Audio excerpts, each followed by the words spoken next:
essa definição do Guilherme sobre essa busca, por exemplo, pela automutilação como uma forma de aliviar ou de dar uma imagem, uma forma para essa dor, define o que você sentiu? Totalmente, porque a minha fala era extremamente primitiva. Eu não conseguia falar o que me doía, nem dar nome para isso. Então, era a minha maneira de pedir socorro, né? Era a última instância que eu cheguei e falei assim, eu estou gritando, mas não tenho voz.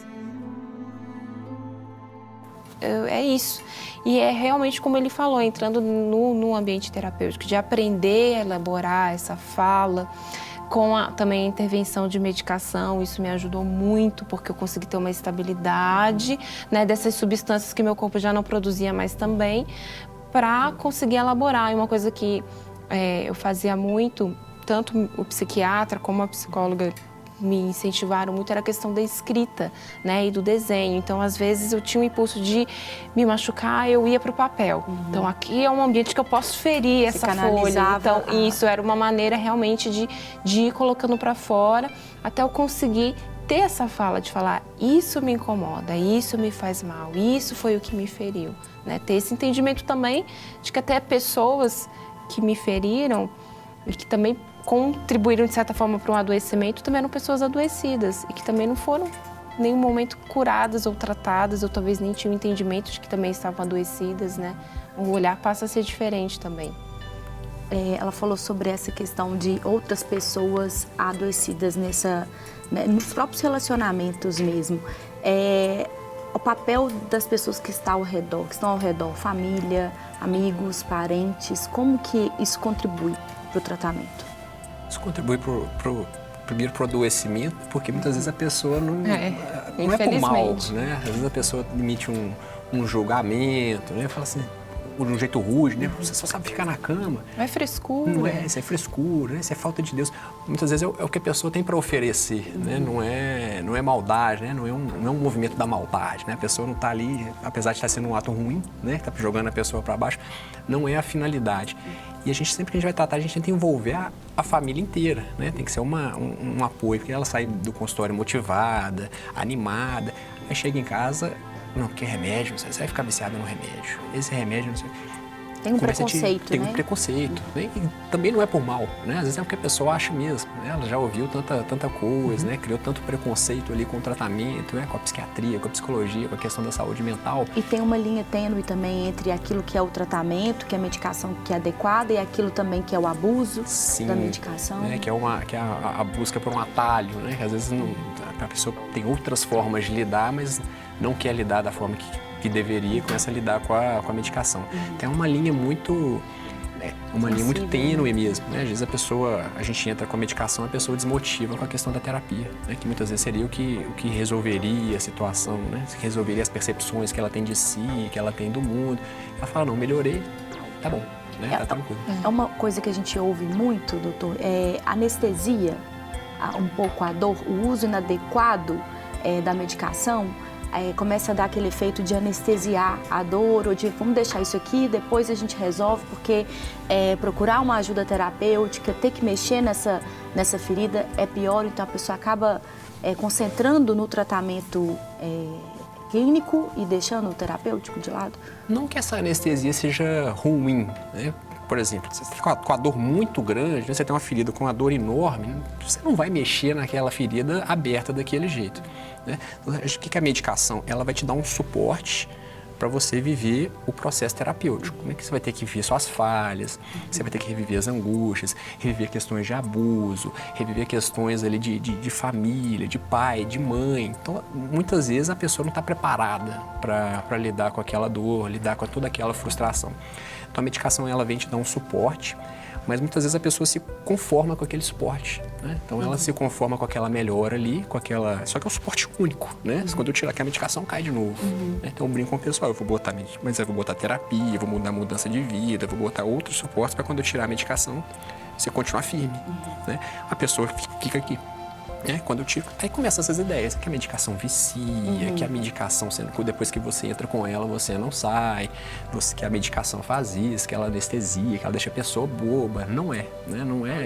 Não é essa a finalidade da medicação. Ela pode ter alguns efeitos colaterais, pode, mas a gente maneja esses efeitos colaterais no consultório, né? A gente troca, a gente diminui dosagem, a gente ajusta. Mas ela é uma ferramenta assim, importantíssima para a gente, mas não é o tratamento, né? Não é igual um antibiótico, você vai tomar um tempo, depois você tira, a pessoa está bem. Né? Você usa ela para fazer outras intervenções e depois você tira, a pessoa está bem. Como que você percebe, Guilherme, a diferença de quem entende que esse suporte clínico é importante, ela chega já para ter o atendimento, já com esse lado resolvido, acompanhado, com um especialista, com alguém de confiança que está estabelecendo ali um tratamento correto para ela? Como que você percebe a diferença de quem chega fazendo esse tratamento e quem não tem esse suporte? A diferença é extraordinária. Primeiro que é muito legal a gente ter um diálogo com as pessoas que estão sendo acompanhadas. Eu costumo, sempre na medida do possível, ter uma interlocução com o pessoal da psiquiatria, com o pessoal de outras áreas de atendimento que estão acompanhando aquela pessoa. Sempre que possível, nem sempre dá. Mas só da gente saber que a pessoa já fez uma avaliação, quando a gente percebe a necessidade, a gente mesmo indica. Mas quando a pessoa já vem de um processo, e muitas vezes a gente fica mais feliz quando a pessoa então já vem com uma indicação. O próprio pessoal faz a indicação de um processo terapêutico adequado. Então ela já vem com essa base, essa estrutura dessa organização, já com o início de um alívio desse sofrimento, uma organização, por exemplo, da questão do sono. Outras organizações que estavam produzindo sintomas já ficam desaceleradas, já ficam um pouco mais organizadas. Então a pessoa chega já um pouco mais preparada para começar a encarar um processo terapêutico. Não dá para a gente pensar num processo terapêutico que não mexa com os seus conteúdos internos. Então, claro que vai mexer. E esse trabalho vai gerar, em alguns momentos, sofrimento, vai gerar muita reflexão, muito desenvolvimento de um pensamento crítico, muita ideia de pensar em si. Isso tem, obrigatoriamente, a direção de uma geração de mudança, que é para isso que a gente quer. A gente quer ser primeiro uma pessoa melhor para a gente mesmo e depois para o outro. Mas a ideia implica mudança. Não dá para fazer sem isso. E muitas vezes o processo vai gerar um esforço enorme. Se ele já tem uma base de uma estrutura que já vem mais ou menos organizada e pronta para você, isso adianta, isso é um atalho para a gente. Nem todo mundo precisa do tratamento da medicação. No caso da Adelita, por exemplo, que ela, uma forma do escape, né, Adelita, era a automutilação. Mas tem outras formas também, né, como outros tipos de compulsões e outros tipos de formas de expressar, outras maneiras de expressar essa dor, essa angústia, essa tristeza. Quais que são as mais comuns? Você pode ter manifestações, primeiro, quando a pessoa chega com uma manifestação e uma necessidade de exteriorizar, então isso pode alterar, primeiro, as emoções e sentimentos. Você começa a perceber uma alteração disso. Então, a pessoa, por exemplo, que era uma irritabilidade, por exemplo, né? Ele não tinha isso com o seu padrão normal de comportamento. De repente, você começa a manifestar uma série de mudanças e alterações e começa a fazer um estranhamento com relação às pessoas que estão próximas. A pessoa não era desse jeito, o que está acontecendo? Por que você mudou tanto de comportamento? Né? Que temperamento é esse que está surgindo? Então, as manifestações, primeiro, que a gente percebe, são essas alterações, principalmente nas suas emoções, nos seus sentimentos, nessas organizações. As alterações de uma rotina também podem ser presentes com relação a isso.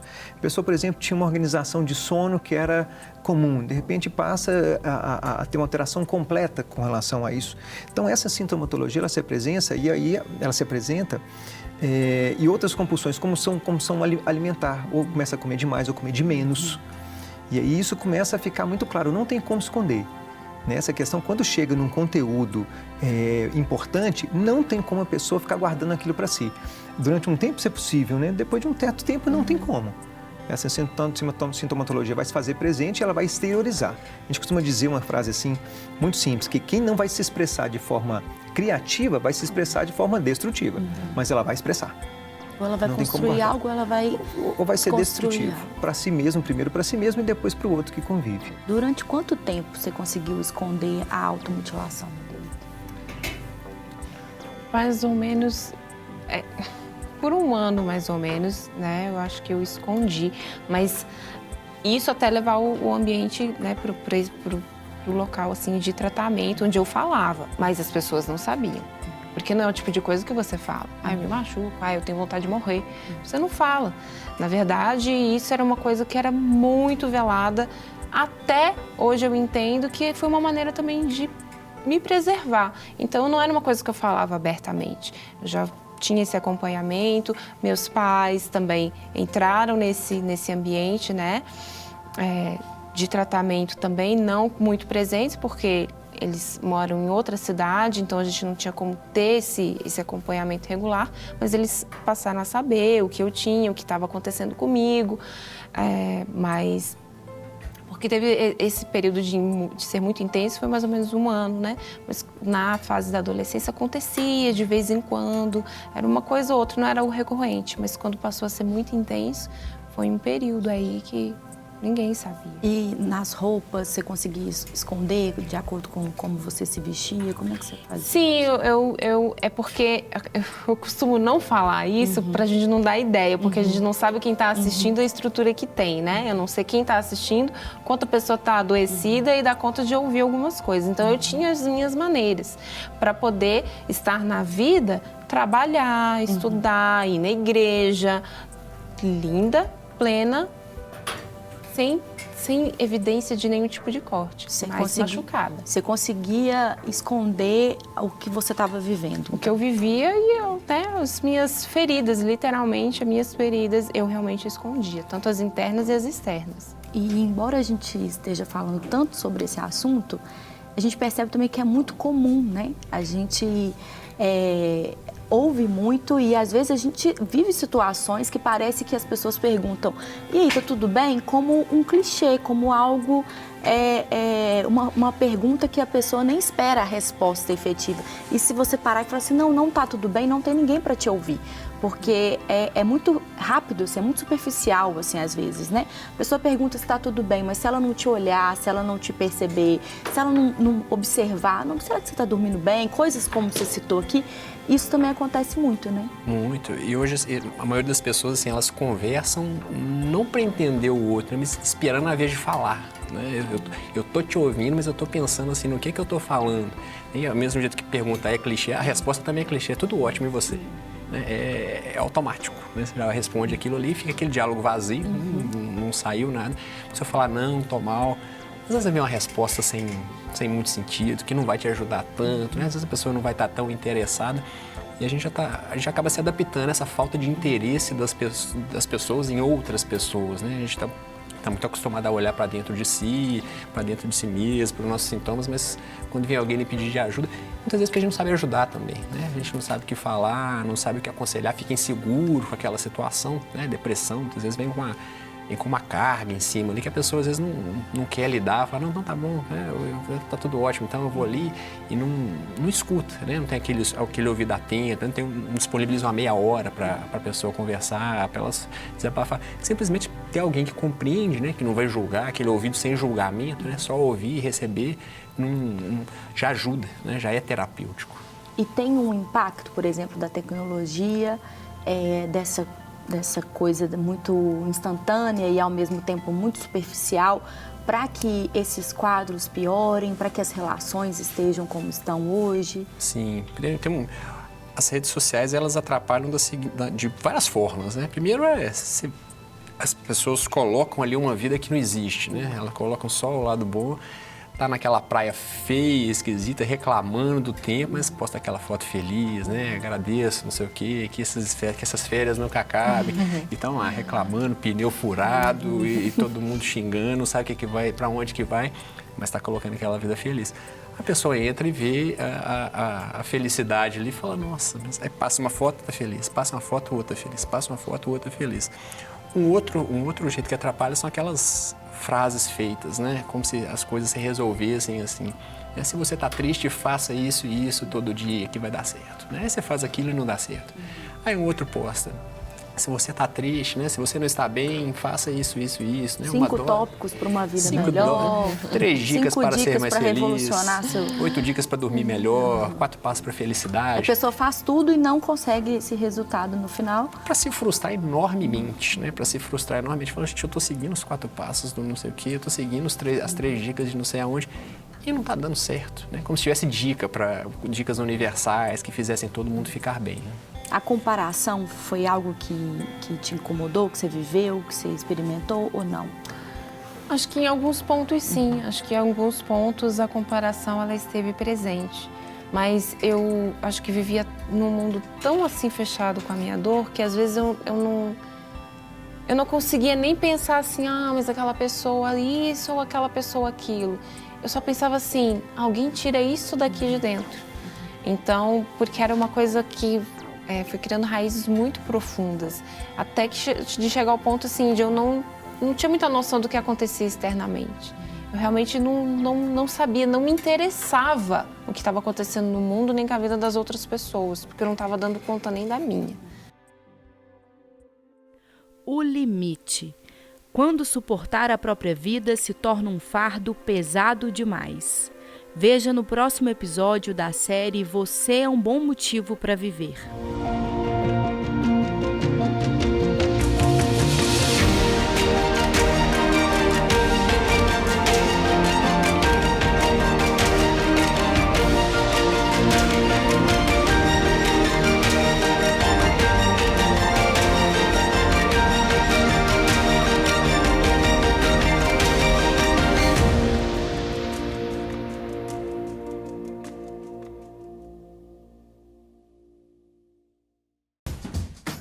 Não quer ficar um segundo por fora da nossa programação? Agora você pode nos acompanhar através das plataformas digitais. Não perca tempo. Acesse, curta e siga-nos. Fique por dentro de tudo o que acontece por aqui.